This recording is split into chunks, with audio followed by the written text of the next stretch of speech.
Hey YouTube, it's OG Kicks 86. That's Kicks with the Z. Back with another sneaker review. Hey guys, just a quick disclaimer. I know I say this in all my videos, and I'll probably just continue to say, but just know this is a channel that's not about the hype. It's about the shoes, and maybe helping somebody out who might be on the fence about going back and buying a Jordan or any other kind of shoe that I might be reviewing that day.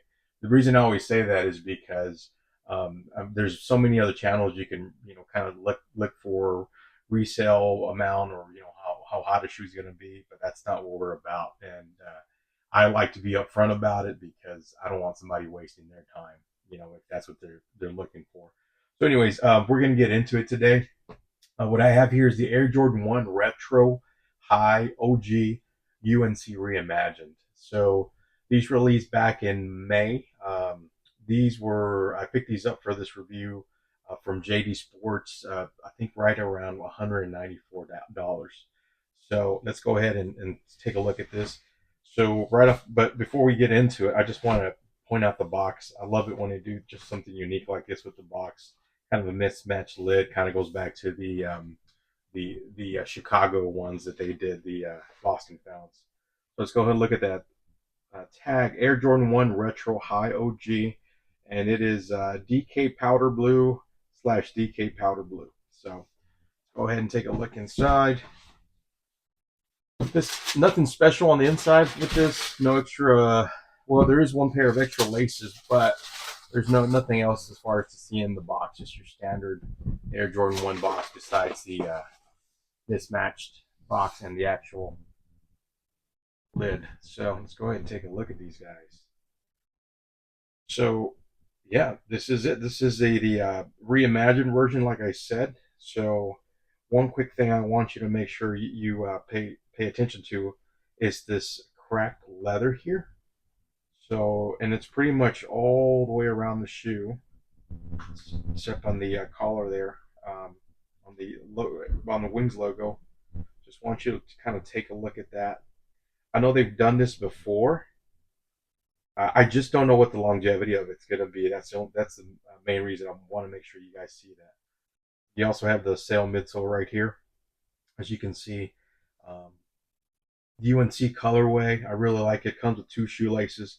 It's got the UNC blue, and then it also has the white lace as well.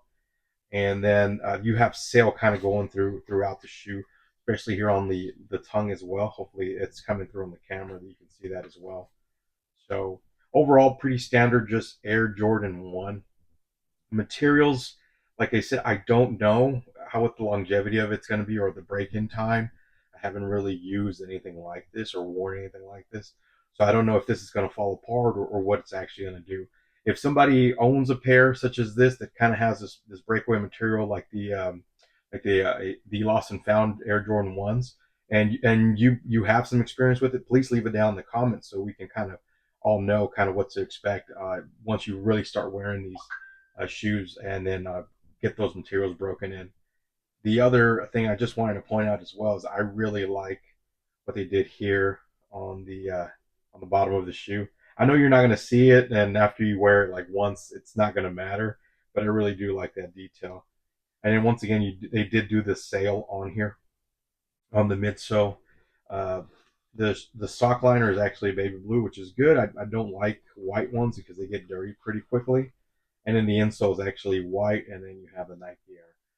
So again, overall, pretty standard as far as on the build and the quality of the materials, except with that little curveball they threw in with it being that cracked leather that looks like it's gonna maybe laminate a little bit over time. But like I said, if you know what these materials do kind of once you break them in, please go ahead and leave it down on the comment section. As far as the comfort, standard Air Jordan 1. Again, nothing to write home about. Not something that I would wear to like a sporting event, or like somewhere you got to do a lot of walking, like a flea market or something like that. Just because if you got to wear these all day, I've gotten blisters from them in the past. Versatility. Again, most of the time I do not wear high tops with shorts, so this would be more for sweats, jeans, things of that nature. But overall, I really like this color. I like the way it pops once you got them on feet. They look great. I've seen several people wear these, and I think they just look fantastic. Fantastic. I'm sorry. And final thoughts on these. Let me just tell you guys, these are if you are fortunate enough to have several Nike retailers or Nike outlets like me, these are sitting at the Nike outlets right now. So I'm pretty sure you can get a really good deal, well below retail. Like I said, I paid 194. I've seen them as low as 105 on StockX, and that's for my size, a 9.5. I also saw them on Chic. They're $159 right now, discounted. So there's got to be a retailer that's got your size, if not going the Nike outlet route. Even if you know somebody with like a Swish account, it would be really good to get them.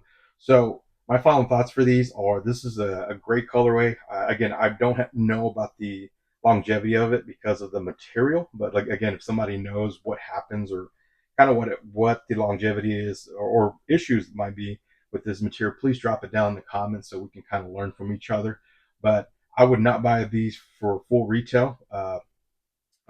Especially right now. These are you can get a great deal on them, so I would definitely go ahead and look for your size if you were on the fence about it. I really like the baby blue. Again, the sale might be a deal breaker for somebody. For me, I don't mind it. That's the color these are going to turn anyway. So overall, I would tell you buy them. Just don't buy them from retail. And even if you have to go in the aftermarket, you're going to be well below retail. Anyways, that's OG Kicks 86. That's Kicks with the Z, and I'll see you on the next sneaker review.